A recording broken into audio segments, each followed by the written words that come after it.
yeah, you don't get that when you're on the digital desk or something at Channel 7. You don't get a picture on News Channel. No, you do here, so it's an added benefit. Yep, I'm reading the headlines here. Let voters decide City of Watertown's form of government. This issue came up because Mr. Velasquez brought it up. That he would like to see a referendum on mayoral governance. And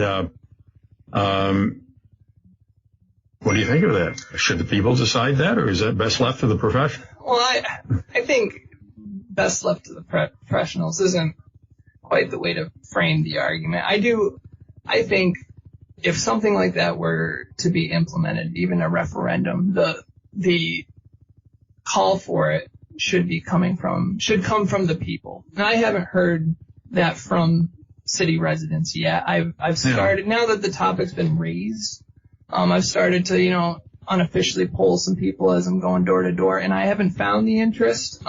If there is, I'm not sure the whole thing is really explained that well. I mean, people, they usually maybe it's national politics, but I keep hearing this, we don't want a dictator. Well, nobody's suggesting that Mussolini's going to be the next mayor. No, but if you switch to strong mayor, you're centralizing power. I mean, I know I've started to do a little research since this has been raised, and, I know the city of Oswego, city of Syracuse, they have strong mayors, and their mayors, they get things done. Well, it might be streamlined, but they do have more power. They have line item veto power over the budget. That'd be quite a change. And they only vote if there's a tie among city council, so it wouldn't be quite the 1-for-1 swap either. It'd be a significant change to our system of government in a time where we have a lot of other, long-standing issues that would need to be But that issue came up concurrently with residency, where 11 of 14 department heads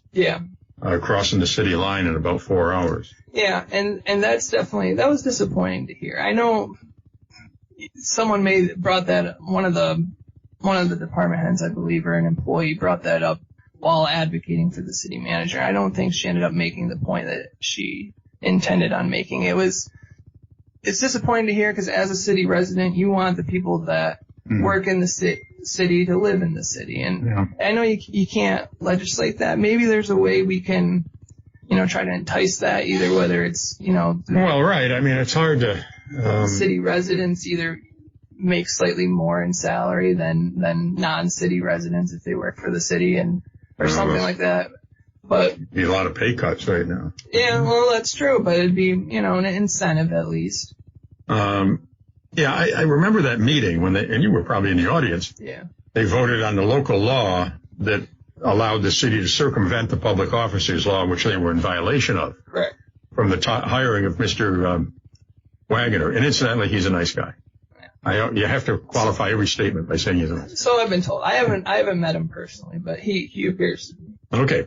Well, we'll take, but anyway, in that meeting, you had department heads getting up saying, I'm from Redwood and I want you to pass this law. I'm from, Lewis County. Which, holy cow. I mean, that was a slap in the face to the rest of us who were trying to, put up with the nonsense here and pay the taxes and all of that. It bothered me. And then when the city manager gave, in the context of a public hearing, gave a speech on his own behalf, nice guy or not, I thought that was out of line. I thought the mayor should have said something. Well, if you felt like that was out of line, then frankly, he probably shouldn't have been. He should have been excused from the entire discussion. I don't know if he should have been forced to sit there as people are debating his fate. That felt uncomfortable to me, being in the audience. Hearing all those different employees say they live in this town or village and not in the city. Yeah, it was definitely eye-opening. In the case of the city manager, though, it was definitely a 50-50 issue. It became, I think, a little unnecessarily divisive. Mm-hmm. I think they ended up making the right decision, and only because, one... Right, he's already there. Yeah. Well, he's already there. He's got tremendous qualifications, but the other thing, if he is a North Country native, he's not some outsider. I know he doesn't live in the city proper, but he's from North Country. If you were to then, say you had to live in the city and then he leaves and you are forced to hire a new city manager, odds are you're hiring someone from outside the area that would then be moving into the city. And is that really better for Watertown? Well, it's become problematic in recent years. And if you don't believe me, look at Ogdensburg. They had a guy from L.A. came here. Yeah. And it snowed and he immediately left. Right. Much smaller city, much smaller. But, I don't know how you handle it because, if something happened and you had to fill it again, you're going to you can't hire John Kroll again for the fourth time to come down and oversee that process. So what do you do? And yet all of these towns, some of which have significant budgets, like a Luray or something, they run themselves. Yeah.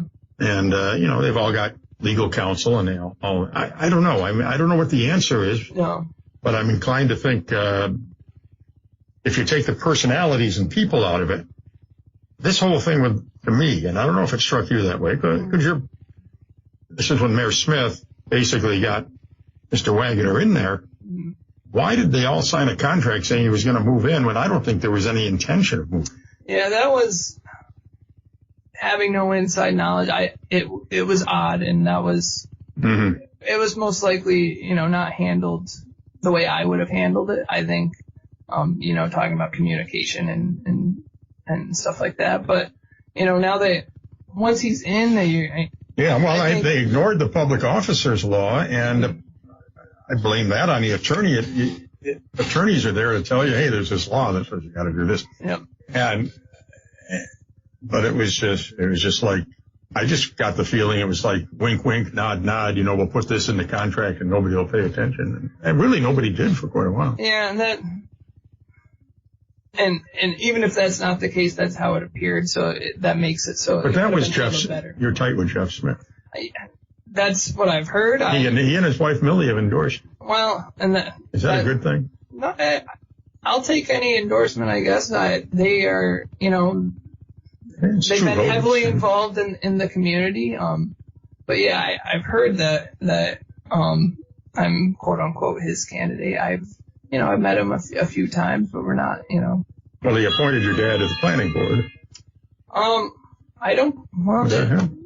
I think it was. I think that was Mayor Pierce that did that. But, she did. Yeah, but I don't believe that was him. I get the two confused. Yeah, but. All right. Well, listen, I like Jeff Smith, friend of mine. I like Millie. Yeah. I'd vote for Millie for mayor if she were running. So, and she pointed out that the school superintendent drives a new Yukon, which I won't burden you with that issue. We'll take that up tomorrow.